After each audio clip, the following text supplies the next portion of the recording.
Anne-Laure Brenéol, bonjour. Bonjour, bonsoir. Alors, je suis venue présenter 2 films d'Anya Breyen, qui est une cinéaste norvégienne qu'on va faire redécouvrir avec Malavida, en ressortant 7 films qu'elle a réalisés entre 70 et 96. Le long métrage qui s'appelle Wives, qui est une réponse au Husbands de John Cassavetes, avec 3 femmes qui décident, le temps d'une parenthèse enchantée, 3 anciennes amies d'école qui se retrouvent et décident de laisser tomber leur famille, mari, enfants et quotidien pour passer du temps ensemble et vivre tout simplement librement. Donc film extraordinaire qui a fait un certain scandale à l'époque, parce qu'on n'avait pas l'habitude en 1975 de montrer des femmes aussi libres que le sont les personnages. C'est un peu sa signature, quelque part, une liberté aussi de mise en scène et de travail. Absolument, c'est une femme cinéaste, comme on dit, parce qu'on ne dit pas homme cinéaste, c'est toujours ce... Mais là, c'est bien de préciser, parce qu'il y en a trop peu, évidemment, qui a exploré la condition féminine à travers les âges, à travers tout son cinéma.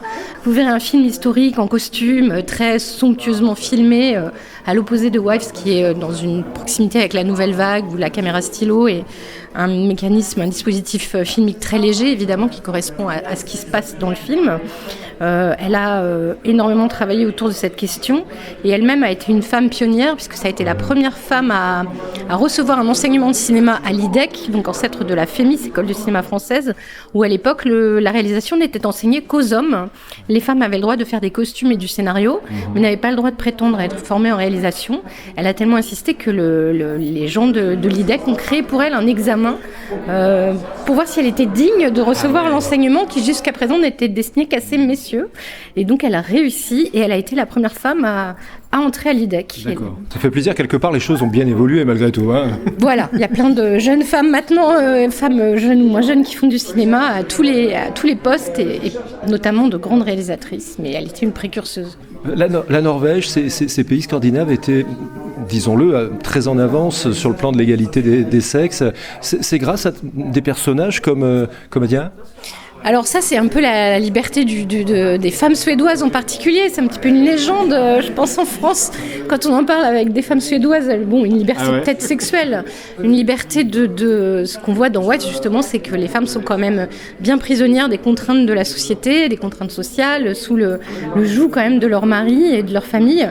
Et que c'est pas si simple que ça. Mais effectivement, il y avait sûrement un rapport au corps et une liberté de s'en servir qui était peut-être plus grande que chez nous à l'époque, mais il ne faut pas que ça occulte la difficulté d'exister librement au-delà d'éventuelles relations sexuelles. Ouais. Comment inciter à la curiosité, à la découverte de ce style de cinéma, de ce style de film ? Alors nous, on a déjà beaucoup travaillé avec Malavida à la redécouverte d'un grand cinéaste qui s'appelle Bo Widerberg, qui est un cinéaste suédois, lui, dont on a ressorti 11 longs métrages sur les 13 qu'il a réalisés, qui a eu un énorme succès en France encore cet été avec la grande rétrospective. Les gens sont demandeurs aussi de découvrir des choses différentes. Les spectatrices et les spectateurs ont besoin de ne pas se cantonner aux films des États-Unis, aux films français et aux films d'Europe.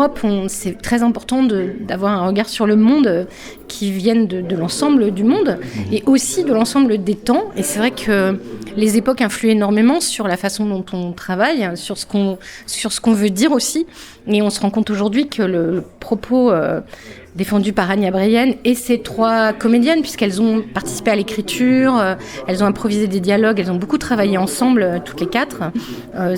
Ça reste aujourd'hui encore totalement d'actualité. Il ne faut pas croire que tout est arrivé et les femmes ont encore des combats à mener. Ce qui est formidable là, c'est qu'elles le font avec une fraîcheur, une force et en même temps beaucoup de joie, d'amour, de légèreté et pas contre les hommes non plus. Elles s'en moquent joyeusement, mais avec malgré tout une certaine tendresse et voilà, et les hommes se prêtent au jeu. Voilà, il faut voir le film pour voir. Les hommes sont présents aussi. Il y a notamment une séquence de drague mémorable qui avait vraiment scandalisé à l'époque puisqu'elles ont improvisé dans la rue et les 3 actrices se vraiment draguaient très ouvertement des passants avec une caméra cachée. Et il faut voir les réactions des hommes qui sont complètement sidérés de voir ces trois femmes qui se comportent comme eux se comportent en fait. Et certains ravis, d'autres un peu terrifiés, et dans tous les cas, beaucoup de bonheur et de plaisir à voir ça. Et le film est extrêmement drôle, l'ensemble de ces films sont extrêmement drôles. C'est la différence aussi avec peut-être des regards masculins.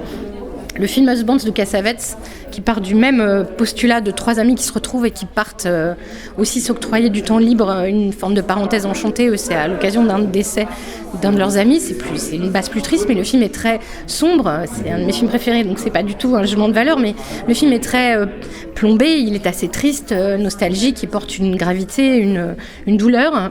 Wife, c'est un peu le contraire. Elle se libère, elle pète un câble, on pourrait dire aujourd'hui. Elle se permet de tout, sans faire de choses complètement atroces non plus. Et ça se fait vraiment avec beaucoup de joie et beaucoup de liberté. Ça fait énormément de bien à voir. Ce qu'il faut dire aussi, c'est qu'elle a recommencé 10 ans plus tard avec les mêmes comédiennes. Donc un Wives 2 qui s'appelle en fait 10 ans après, donc où elles ont là une quarantaine. Puis un troisième Wives, donc qui est sorti en 1996, où les personnages ont 50 ans. Et à chaque fois, ces trois femmes partagent aussi ce qui est leur quotidien.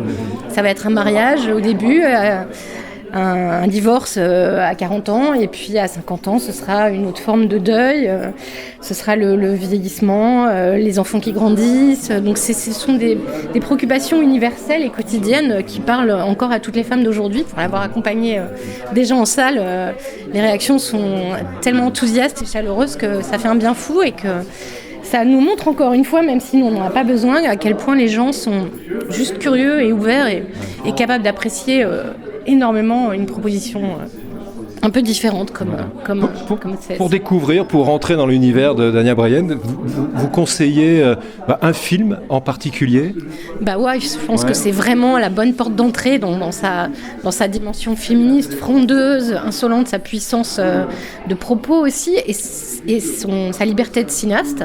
Après, moi je trouve que celui qui s'appelle La Persécution, qui vient plus tardivement, est un chef-d'œuvre absolu qui raconte aussi la liberté d'une femme, mais là au début du XVIIe siècle, dans la montagne norvégienne, donc un film avec aussi des paysages somptueux, beaucoup de sensualité, puisque cette femme qui est fermière et tisserande tombe amoureuse d'un valet de ferme et se permet d'être libre et de l'aimer. Et là, c'est pas encore les années 70, ça va pas très bien se terminer pour elle, parce que le titre donne quelques indications sur ce qui peut se passer, mais c'est un film où elle va finalement être accusée d'être une sorcière, simplement parce qu'elle est libre. Ça fait un peu froid dans le dos quand on le regarde encore aujourd'hui, à l'aune de ce qui se passe dans le monde et de la façon dont les femmes peuvent être traitées encore aujourd'hui dans un certain nombre de pays. C'est une sorte de travail, de mission qui vous est donné, d'aller de festival en festival? C'est notre petit sacerdoce, on va dire.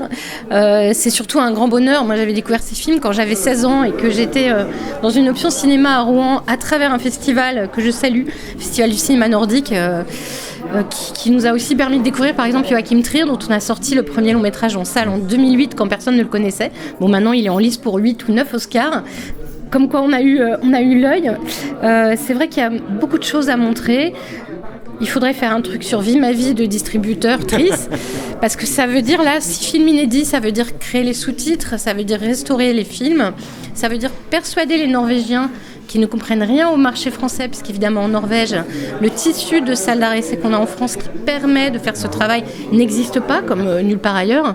Donc quand on leur dit on veut montrer cette film d'Anya Bryan en France, même Joachim Trier, encore une fois, qui est norvégien, qu'on a vu à Cannes, là, on est resté proche de lui, ne connaissait pas les films d'Anya Bryan. C'est quand même fou. Et avec Bo Widerberg, ça a été la même chose. Il a fallu que nous, on fasse le travail en France pour que dans leur pays d'origine, donc à savoir la Suède et la Norvège, ils soient redécouverts.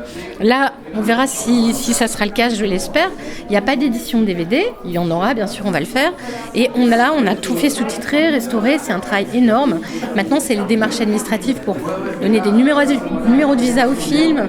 Il faut remonter sur des chaînes de droit, parce que le CNC est tant mieux, merveille culturelle française qu'il faut absolument défendre, que c'est tellement important aujourd'hui, parce que sans ça, la diversité dont on parle et tous les combats qu'on mène tous avec nos petits camarades distributeurs indépendants n'auront plus beaucoup de chances d'exister. Donc il ne faut pas oublier toute cette dimension politique aussi, et puis et le travail que c'est, mais ça faudrait faire l'objet d'une émission sur qu'est-ce que c'est qu'être un distributeur de répertoire ou de patrimoine, parce que c'est vraiment un travail fascinant qui est très peu connu et que les gens sont aussi très avides de découvrir, parce que chaque fois qu'on en parle, c'est vrai qu'on n'imagine pas tout ce qui se cache derrière, et c'est assez... Oui, c'est une mission, mais c'est aussi... On est tous, chez Malavida, heureux de se... Enfin, tous, on est 4, mais on est quand même toutes et tous heureux de se lever le matin pour aller travailler, essayer d'accomplir au mieux cette mission. Voilà. Merci beaucoup. Merci bon à vous. festival. Merci beaucoup. À vous aussi.